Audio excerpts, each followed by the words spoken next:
ഇതിലും എളുപ്പത്തിലൊരു ചിക്കൻ കറി ചെയ്യാൻ പറ്റുമോ ചോദിച്ചാൽ ഞാൻ ഇല്ല എന്നേ പറയുള്ളൂ കേട്ടോ. അത്രയും എളുപ്പമാണ്, എന്നാൽ അത്രയ്ക്ക് ടേസ്റ്റിയാണ്. വളരെ സിമ്പിളാണ്, സിമ്പിൾ ഇൻഗ്രീഡിയൻസ് ആണ്. ചോറിന്, ചപ്പാത്തിക്ക്, പൊറോട്ടയ്ക്ക് എല്ലാം നല്ല കോമ്പിനേഷനാണ് കേട്ടോ. അപ്പോൾ എല്ലാവരും ട്രൈ ചെയ്ത് നോക്കണം. കൂടെ നമ്മുടെ ചാനൽ സബ്സ്ക്രൈബ് ചെയ്യാൻ മറക്കരുത്. ആദ്യം ഒരു പാൻ വെച്ചിട്ട് അതിലേക്ക് 2 ടേബിൾ സ്പൂൺ വെളിച്ചെണ്ണ ഒഴിച്ചു കൊടുക്കുക. ചൂടായി വരുന്ന സമയത്ത് 4 മീഡിയം സൈസിലുള്ള സവാള നീളത്തിൽ മുറിച്ചതും 2 പച്ചമുളക് നീളത്തിൽ മുറിച്ചതും ഇട്ട് ഒന്ന് വഴറ്റിയെടുക്കണം. സവാള ഒന്ന് ട്രാൻസ്പെറൻ്റ് ആവണ വരെ വഴറ്റിയെടുത്താൽ മതി. അപ്പോൾ അത് ട്രാൻസ്പെറൻ്റ് ആയി കിട്ടിയിട്ടുണ്ട്. ഇനി നമുക്കിതിലേക്ക് 2 ടേബിൾ സ്പൂൺ ഇഞ്ചി വെളുത്തുള്ളി ചതച്ചത് ഇട്ട് കൊടുക്കണം. നിങ്ങൾക്ക് വേണമെങ്കിൽ പേസ്റ്റ് ഇട്ട് കൊടുക്കുക. ചതച്ചത് ഇട്ട് കൊടുക്കുന്ന സമയത്ത് കൂടുതൽ സ്വാദ് ഉള്ളതായിട്ട് തോന്നിയിട്ടുണ്ട്. കുക്കറിൽ 1 പോട്ടായിട്ടും ഈ ഒരു ചിക്കൻ കറി ഉണ്ടാക്കിയെടുക്കാം കേട്ടോ. ഇനി ഇതിലേക്ക് 1/2 ടീസ്പൂൺ മഞ്ഞൾപ്പൊടി, 2 ടേബിൾ സ്പൂൺ മല്ലിപ്പൊടി, 1 ടേബിൾ സ്പൂൺ മുളക് പൊടി, 1 ടേബിൾ സ്പൂൺ ചിക്കൻ മസാല, ഇതെല്ലാം കൂടെ ഇട്ടിട്ട് നന്നായിട്ട് വഴറ്റിയെടുക്കണം. അപ്പോൾ ഈ മസാലകളെല്ലാം കുറച്ച് ഇളം ചുടുവെള്ളത്തിൽ മിക്സ് ചെയ്ത ശേഷം നിങ്ങൾക്ക് ഇതിൽ ചേർക്കാവുന്ന കേട്ടോ.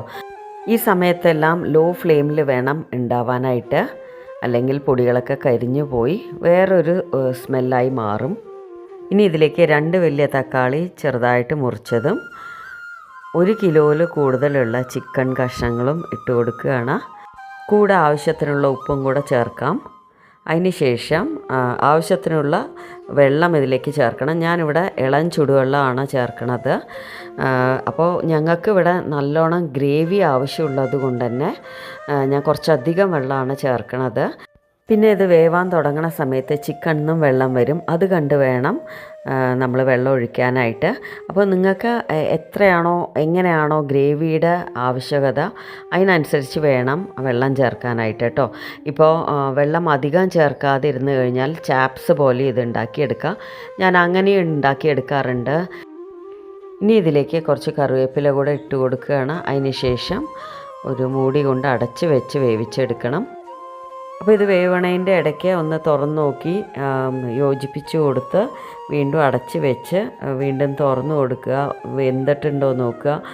അങ്ങനെ നോക്കിയിട്ട് വേണം ഇത് വേവിച്ചെടുക്കാനായിട്ട്. ചിക്കന് പിന്നെ അധികം വേവ് വേണ്ടല്ലോ, പെട്ടെന്ന് വെന്ത് കിട്ടണതാണ് ചിക്കൻ. മാത്രമല്ല ഓവർ കുക്കായാൽ ഇത് റബ്ബർ പോലെയാവും. അതൊക്കെ കൂടെ ശ്രദ്ധിച്ചിട്ട് വേണം ഇത് വേവിച്ചെടുക്കാനായിട്ട്. ചിക്കൻ നന്നായിട്ട് വെന്ത് കഴിഞ്ഞാൽ ഇതിലേക്ക് 1 ടീസ്പൂൺ ചതച്ച കുരുമുളക് പൊടിയും 1/2 ടീസ്പൂൺ നെയ്യും കൂടെ ചേർത്ത് കൊടുക്കുകയാണ്. ഇത് ഓപ്ഷണലാണ് കേട്ടോ, വേണ്ടവർ മാത്രം ചേർത്താൽ മതി. പിന്നെ ഞാനിവിടെ 1/2 കപ്പ് തേങ്ങാപ്പാൽ കൂടെ ചേർത്ത് കൊടുത്തിട്ടുണ്ട്. അത് ക്യാമറയിൽ എന്താണെന്ന് അറിയില്ല, റെക്കോർഡായില്ല. അപ്പോൾ തേങ്ങാപ്പാൽ ഒഴിച്ച് കഴിഞ്ഞാൽ പിന്നെ സ്റ്റൗവിൽ അധികം നേരം ഓണിൽ വെക്കണ്ട, പെട്ടെന്ന് തന്നെ ഓഫ് ചെയ്യണം.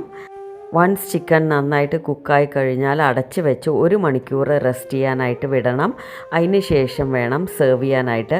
എപ്പോഴും പാത്രഭാഗം എന്ന് പറയുന്ന ഒരു സംഭവമുണ്ട്, അത് കഴിഞ്ഞിട്ട് എടുക്കുമ്പോഴാണ് ഇതിൻ്റെ കറക്റ്റായിട്ടുള്ള ടേസ്റ്റ് കിട്ടുക. അപ്പോൾ ഞങ്ങൾ ഇന്നിവിടെ ഇത് പൊറോട്ടയുടെ ഒപ്പമാണ് സെർവ് ചെയ്യണത്. ഈ ഒരു ചിക്കൻ കറി ഇവിടെ ഹിറ്റാണ് കേട്ടോ, എല്ലാവർക്കും ഇഷ്ടമാണ്, നമുക്ക് ഉണ്ടാക്കാനും എളുപ്പമാണ്. അപ്പോൾ എല്ലാവരും ഇത് ഒരു പ്രാവശ്യമെങ്കിലും ട്രൈ ചെയ്ത് നോക്കണം കേട്ടോ. അതിന് ശേഷം എനിക്ക് ഫീഡ്ബാക്ക് തരണം. വീഡിയോ ഇഷ്ടമായിട്ടുണ്ടെങ്കിൽ ലൈക്ക് ചെയ്യുക, ഷെയർ ചെയ്യുക, കമൻറ്റ് ചെയ്യാൻ മറക്കരുത്, സബ്സ്ക്രൈബ് ചെയ്യാൻ മറക്കരുത്. താങ്ക്